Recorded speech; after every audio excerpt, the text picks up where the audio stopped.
चलिए तो आज हम लोग लिमिट शुरू करने जा रहे हैं। लिमिट क्या होता है, लिमिट पहले उससे को समझते हैं। मान लीजिए कि आपके पास एक फंक्शन है, f(x) है इक्वल टू x + 2, ठीक है। और दूसरा एक फंक्शन है f(x) = x² - 4 / x - 2। अब इन दोनों फंक्शन में क्या डिफरेंस है और क्या सिमिलैरिटी है उसको समझने की कोशिश करते हैं। बहुत स्टूडेंट्स के मन में ऐसा आ सकता है कि सर इसको लिख सकते हैं x - 2 × x + 2 और डिवाइडेड बाई x - 2 और इसको काट देंगे और जैसे ही काटेंगे ये हो जाएगा x + 2। तो सर ये फंक्शन और ये फंक्शन तो इक्वल आ गया, लेकिन आंसर सही नहीं है। उसका कारण क्या है समझिए कि जब फंक्शन इस फॉर्म में है तो ये x for all real numbers के लिए ये सही है, लेकिन जब आप इसको इस फॉर्म में लिखते हैं तो आप जब यहां कैंसल कर रहे हैं तो आपको ध्यान रखना है कि x 2 नहीं हो। क्यों? क्योंकि आप इसको कैंसल कर रहे हैं। तो कैंसल करते हुए ध्यान रखना होता है कि 0/0 को आप कैंसल नहीं कर सकते हैं। तो x = 2 इसमें एप्लीकेबल नहीं है, मतलब बाकी सब जगह सेम है दोनों, लेकिन बस x = 2 पे ये डिफाइंड नहीं है, क्योंकि वास्तव में फंक्शन तो ये है ना। और इसमें आप गलती से x = 2 रखेंगे तो ये 0/0 का फॉर्म ले लेगा कि नहीं भाई? हाँ, तो एनीथिंग डिवाइडेड बाई 0 तो क्या नहीं है? Anything divided by 0 is not defined. तो 0/0 कहां से डिफाइंड होगा? तो ये तो डिफाइंड नहीं है। कहां पे? 0 पे। और x + 2 तो 0 पे भी डिफाइंड है भाई। तो इसलिए ये दोनों इक्वल नहीं है। ये दोनों इक्वल सारे वैल्यूज पे हो सकते हैं, केवल x = 2 पे नहीं हो सकता। तो ग्राफ अगर बनाएंगे तो कैसा बनेगा? दोनों का सिमिलर ग्राफ बनेगा। तो आपके लिए आसान तो है y = x + 2 का ग्राफ बनाना। इसका स्लोप 1 और y इंटरसेप्ट 2, y इंटरसेप्ट 2 लेकर स्लोप 1 लेके ग्राफ बना लिए। x = 1 और 2 पे जब ग्राफ बनाएंगे तो 2 पे अगर इसका ग्राफ बनाएंगे तो ये बनेगा, और अगर इसका ग्राफ बनाएंगे तो बनेगा सिमिलर ऐसा 1 और 2 पे यहां पे खाली जगह रहेगा। क्यों? ये फंक्शन 2 पे डिफाइंड नहीं है, ठीक है। अच्छा, इसका मतलब अगर इसमें f2 निकालना हो तो निकाल सकते हैं जी, निकाल सकते हैं भाई 4। अगर इसमें पूछा जाए भाई इस फंक्शन के लिए f2 बताओ तो बोलेंगे भाई साहब f2 इज नॉट डिफाइंड, ठीक है। f2 इज नॉट डिफाइंड, देखिए खाली जगह। अब क्योंकि ये डिफाइंड नहीं है तो यहां पे एक लिमिट का कॉन्सेप्ट आता है। क्या लिमिट का कॉन्सेप्ट आता है? कि अगर मान लो हम इधर से भाई 2 तो एग्जैक्ट नहीं रख सकते, इसमें 2 रख सकते एग्जैक्ट नहीं, क्योंकि y = x + 2 ये f(x) है, लेकिन सारे वैल्यूज पे शार्प 2 पे नहीं है, तो 2 नहीं रख सकते। लेकिन बताओ कोई अगर जबरदस्ती करे, बोले कि नहीं नहीं भाई ठीक है x 2 नहीं रखेंगे, लेकिन x 2.0000000001 ये तो रख ही सकते हैं।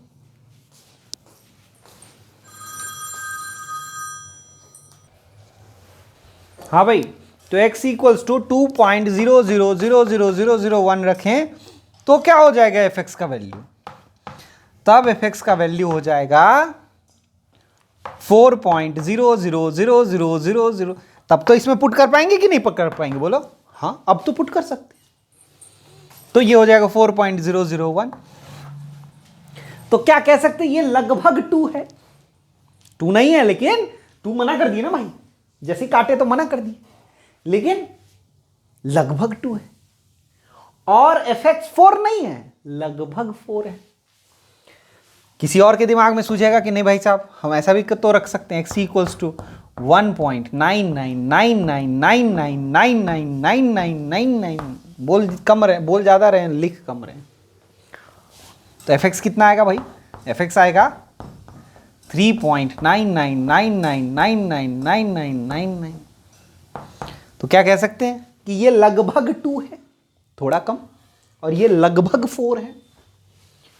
उसको यहां ग्राफ में बता सकते हैं, बिल्कुल बता सकते हैं। देखो 2 रखना मना है, लेकिन 2 के राइट से 2 को अप्रोच कर सकते हैं, बिल्कुल।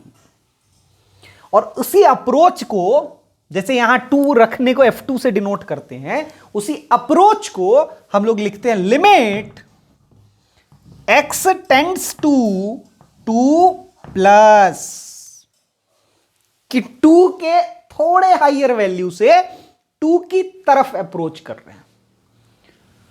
ये इसको कहते हैं, इसको जब x का वैल्यू को लगभग 2 रखते हैं। और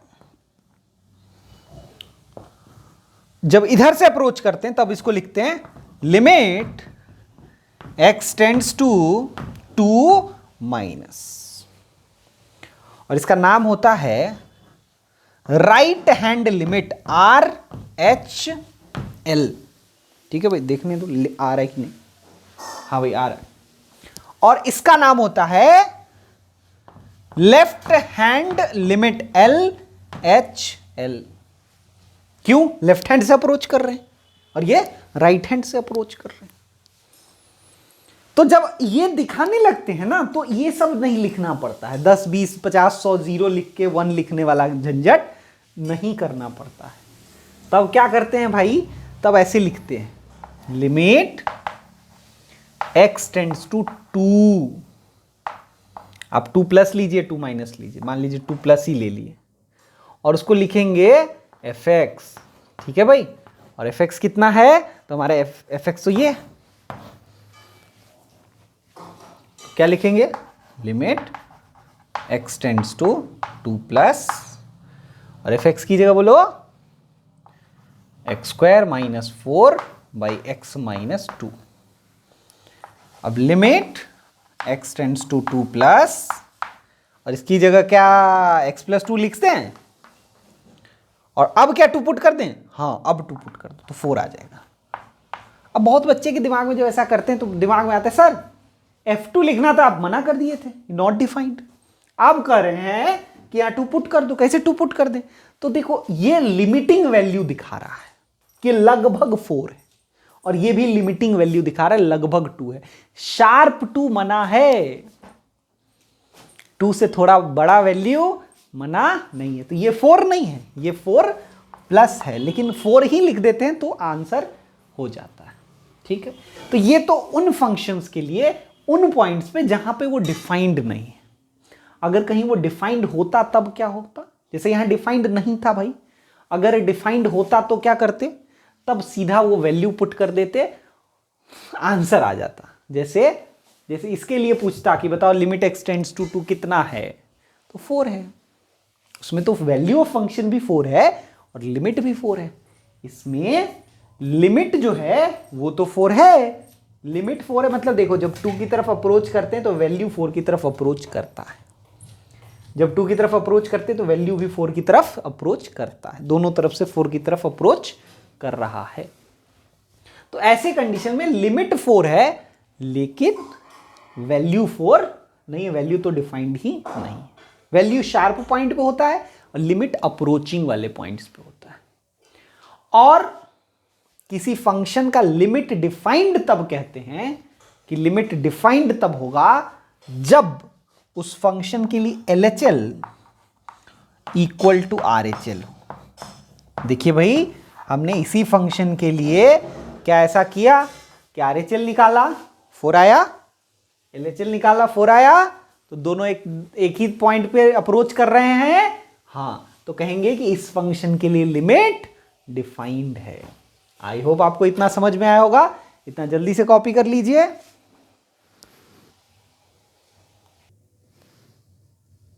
चलिए अब आगे बढ़ते हैं और अब हम लोग नेक्स्ट चीज़ को देखने जा रहे हैं, यानी कि लिमिट में क्वेश्चंस को सॉल्व करेंगे। ठीक है, किस तरह से लिमिट के क्वेश्चंस को सॉल्व करते हैं वो हम लोग देखेंगे।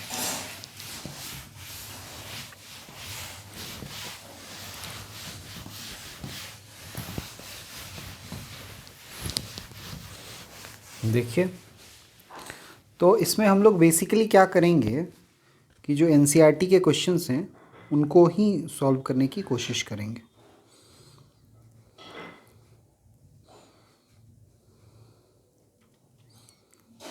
जैसे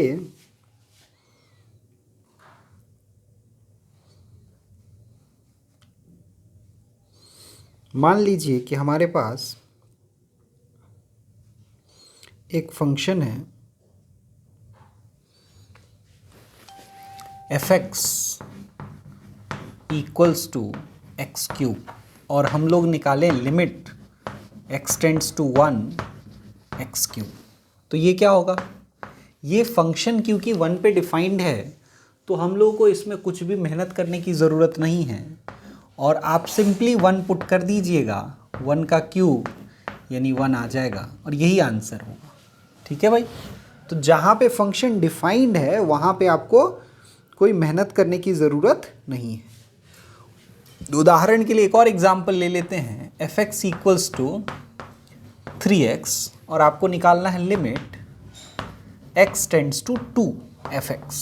तो क्या करेंगे भाई, आप क्या करेंगे, पहले fx का वैल्यू पुट कर लेंगे, limit x tends to 2, fx की जगह 3x और 2 पुट कर देंगे तो ये आ जाएगा 6x, है ना भाई, 6 आ जाएगा बेसिकली, सॉरी x की जगह 2 रख देंगे ना तो 6 आ जाएगा।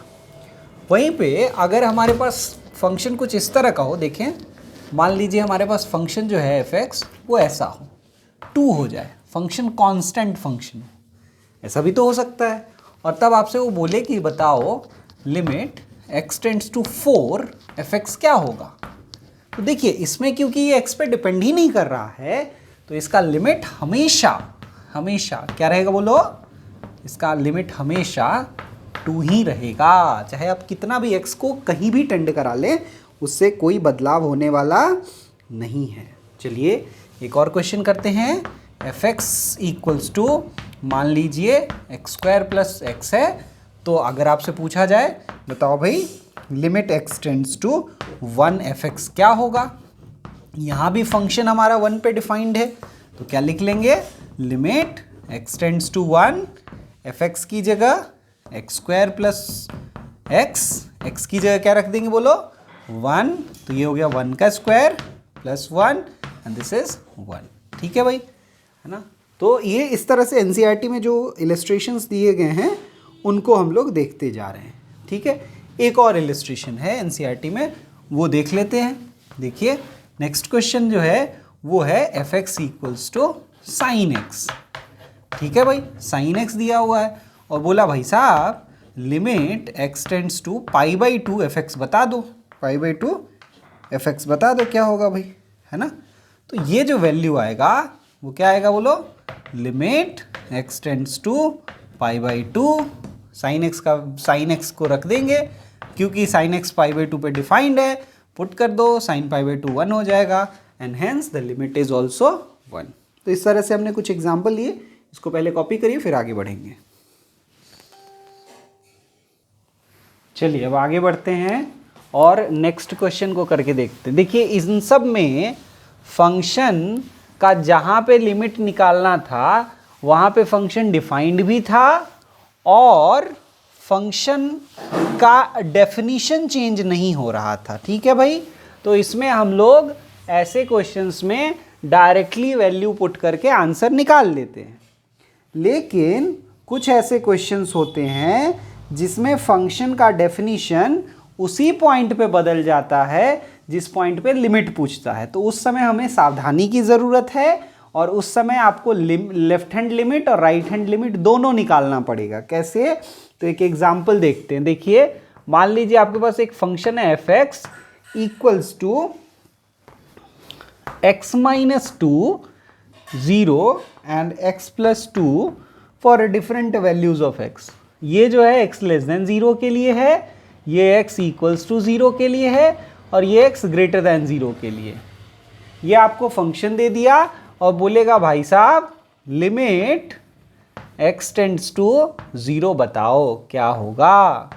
तो देखिए ऐसे केस में आपको क्या करना होगा, क्योंकि आप देख रहे हैं कि 0 से जस्ट पहले कुछ और फंक्शन है, 0 पे कुछ और फंक्शन है, और 0 से जस्ट बाद कुछ और फंक्शन है। तो ऐसे केस में आपको left hand limit right hand limit दोनों निकालना चाहिए। कैसे निकालेंगे, तो limit x tends to 0 minus, ऐसा लिख लेते हैं। 0 माइनस मतलब 0 से थोड़ा कम वैल्यू। तो हम लोग यहाँ पे बेसिकली क्या निकालने जा रहे हैं बोलो, LHL लेफ्ट हैंड लिमिट। तो limit x tends to 0 minus fx। अच्छा 0 माइनस मतलब 0 से थोड़ा छोटा वैल्यू। अगर 0 से थोड़ा छोटा वैल्यू लें तो कौन सा डेफिनेशन ऑफ फंक्शन लेना पड़ेगा, x माइनस 2।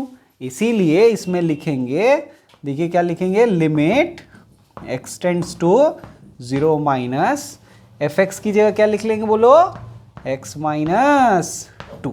ठीक है भाई। अच्छा अब क्या करते हैं, इसको एक तो डायरेक्टली पुट करने का मेथड होता है।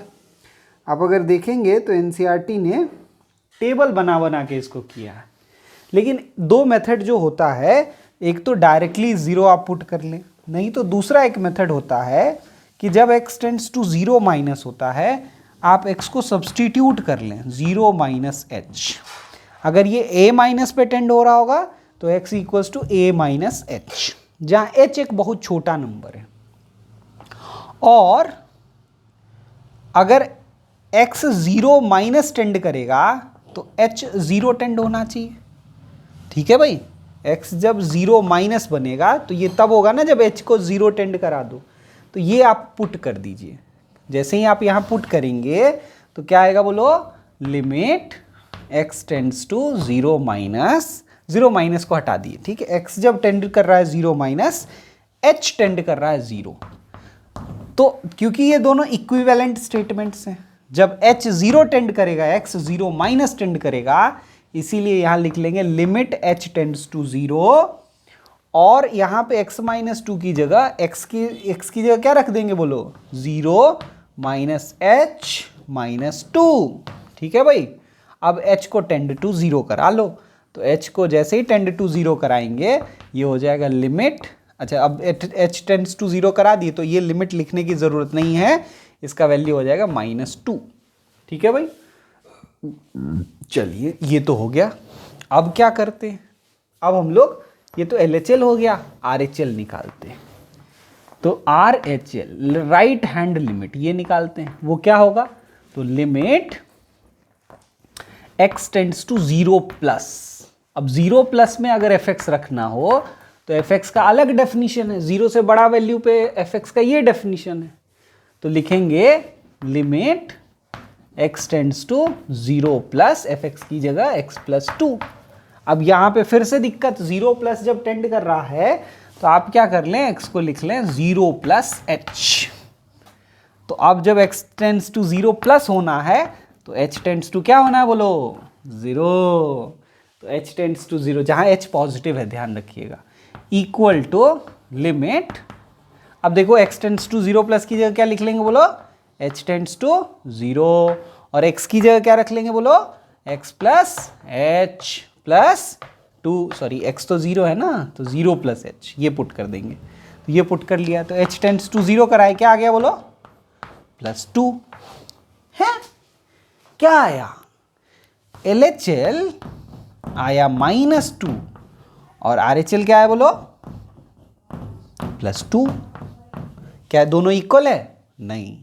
तो जब LHL not equal to RHL आता है तो हम लोग कहते हैं limit does not exist, limit does not exist. ठीक है भाई, ये कहते हैं। अच्छा इसका ग्राफ बना के देख सकते थे क्या, बिल्कुल देख सकते हैं। इसका अगर ग्राफ आप बनाइएगा तो देखिए कैसा ग्राफ आएगा। देखिए इसका जो ग्राफ होगा, देखिए x ग्रेटर देन 0 के लिए ये x प्लस 2 है, तो ग्राफ कुछ ऐसा बनेगा, +2 से शुरू होगा। ठीक है भाई, स्लोप तो सेम है। अच्छा और x लेस देन 0 के लिए x माइनस 2 का ग्राफ, ऐसा ग्राफ है। पर ये 0 पे ऐसा नहीं है, 0 पे यहाँ भी खाली है और यहाँ भी खाली है, और 0 पे ये 0 है, ऐसा ग्राफ है बेसिकली। अब देखिए हर समय लिमिट का वैल्यू फंक्शन अगर उस पर डिफाइंड है, जैसे x इक्वल्स टू 0 पे फंक्शन डिफाइंड है कि नहीं, पर जरूरी है क्या वो वैल्यू 0 आया? नहीं आया। LHL का वैल्यू कुछ और आया, RHL का वैल्यू कुछ और आया। जैसे जब भी ऐसा ग्राफ बन गया मतलब लिमिट इज नॉट डिफाइंड और लिमिट डज नॉट एग्जिस्ट। ठीक है, ऐसा लिखेंगे। जल्दी से इतना कॉपी करिए।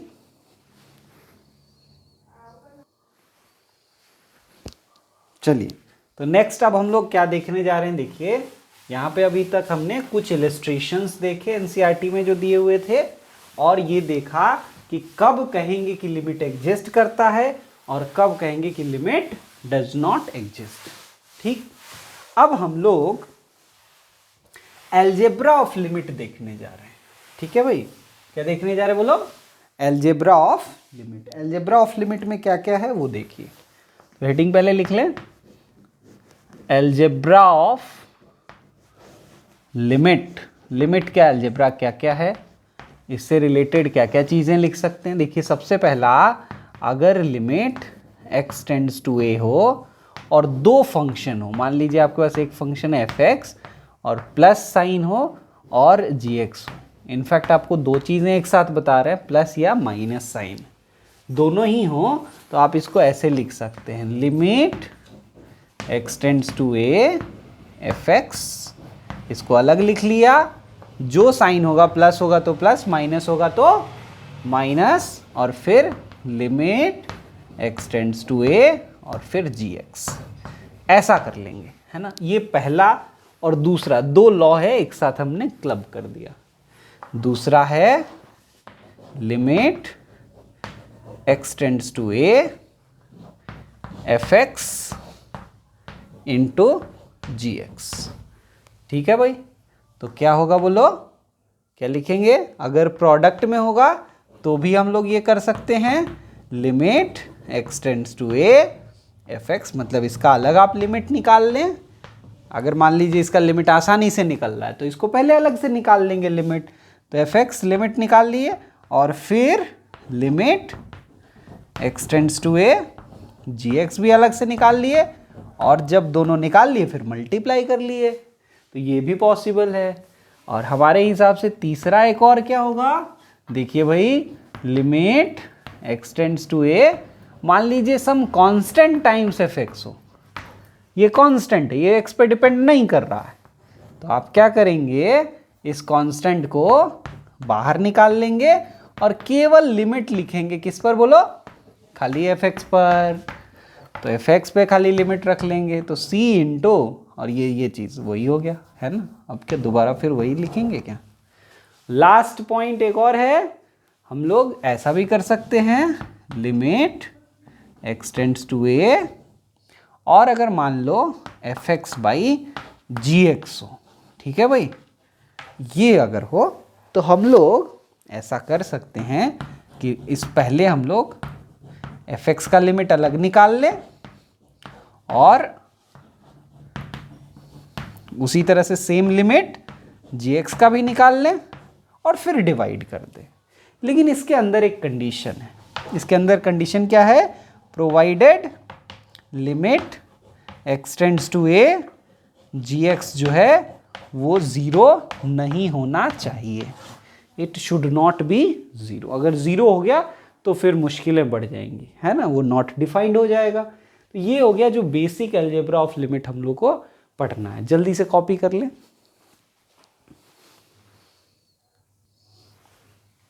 चलिए अब आगे बढ़ते हैं।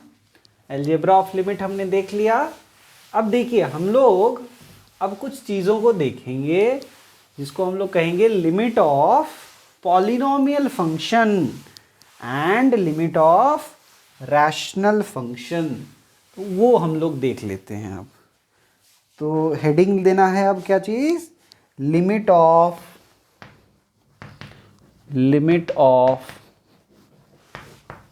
Polynomial and rational function.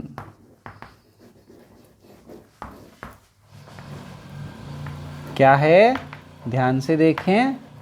Polynomial function किसको कहते हैं? एक उदाहरण लेके समझते हैं। जैसे मान लीजिए एफ एक्स आपने लिया, एक्स, क्या ये पॉलिनोमियल फंक्शन है? हाँ भाई। आपने एफ एक्स लिया एक्स स्क्वायर, क्या ये पॉलिनोमियल फंक्शन है? हाँ भाई। एफ एक्स लिया x to the power n, क्या ये पॉलिनोमियल फंक्शन है? हाँ है। जनरल पॉलिनोमियल फंक्शन अगर देखें, जैसे मान लीजिए 1 डिग्री का, तो एक्स प्लस बी ये एक पॉलिनोमियल फंक्शन है।